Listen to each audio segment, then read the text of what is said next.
Many anti-racism allies have had difficult conversations in the past about race with people in their circle. Yes, sir.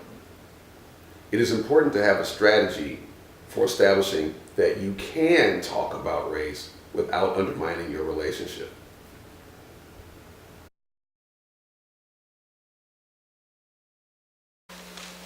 So, a simple ask, as I've already talked about, is, hey, that's an interesting point of view. Tell me some experience related to that. But now I'm gonna take y'all to the graduate school of ask, to when it's more difficult, and you've had this history with the person, and that might be called a conversational reboot. So, have anybody ever heard of the sort of sorry, not sorry?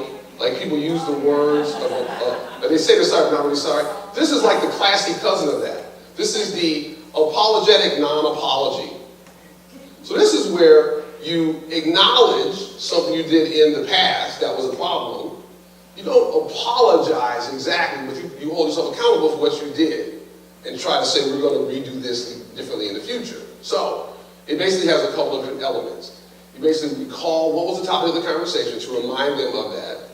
You name what you did or thought that was unhelpful. Then you hit them with some vulnerability now. You know that conversation we had about people protesting a couple weeks ago? You know, I realized in that conversation, I was condescending. And then you hit them with how I'm feeling now. Even talking about it now, I'm a little embarrassed to even bring this up. You offer some vulnerable feeling, how you're feeling now of bringing it up. I'm a little sad to bring it up. I'm a little chagrined. I have some shame, whatever that is. In the future, going forward, I'm going to try not to do that. And instead, I'm going to really focus on hearing from you and maybe asking about your experiences related to that. Is that all right? So you hit the past, present, future, right? So that is the structure of that.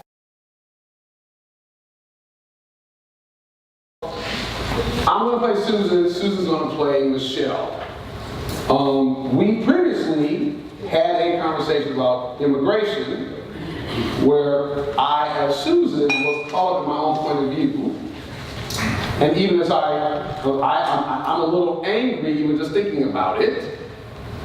And so I'm going to own up to that in our interaction. My son can't even get a job because of all these damn immigrants who are coming and taking all the jobs and also committing all of the crimes in our community. You know, it's funny you say that. You say that, Michelle, because that reminds me. Remember a couple of weeks ago, we had that conversation about immigration. Remember that happened a couple of weeks ago? Yes.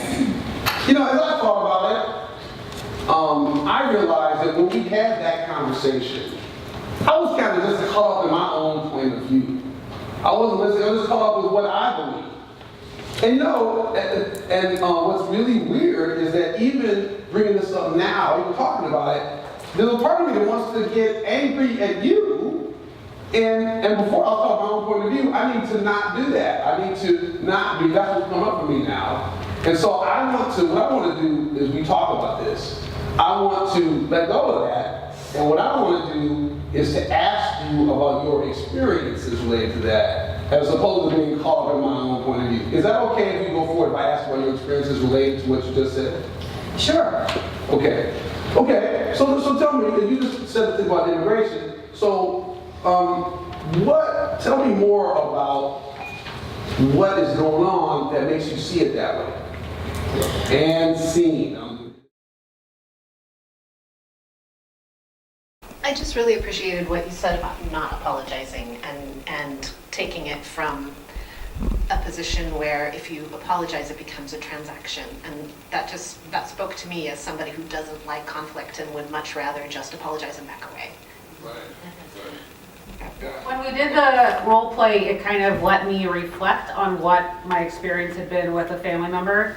And I think there's a lot of resistance in my head, like, I didn't do anything wrong. And after going through it, I kind of realized, like, yeah, when the person said that thing that offended me, I didn't ask anything about their experience. I immediately went straight to like, how could you possibly say that?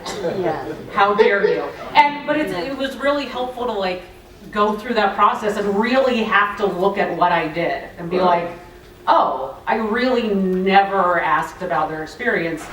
Maybe that actually could have helped. So. Right, gotcha. All right, great. Thank you so much for that. Here, here. All right. So we got. We got to the point of looking at it from maybe another way of using this method as a way to approach someone who you haven't had that conversation with, but you've heard the comment, or you heard something, or something happened that you wanted to approach and you didn't do it. You weren't quick enough on your toes. So it's like for us newbies, and so to use this method to come back and say, you remember when this happened. Right. And then use that as a way to introduce a conversation that you just weren't able to have at the moment for any reason. Gotcha. Yeah, thank you.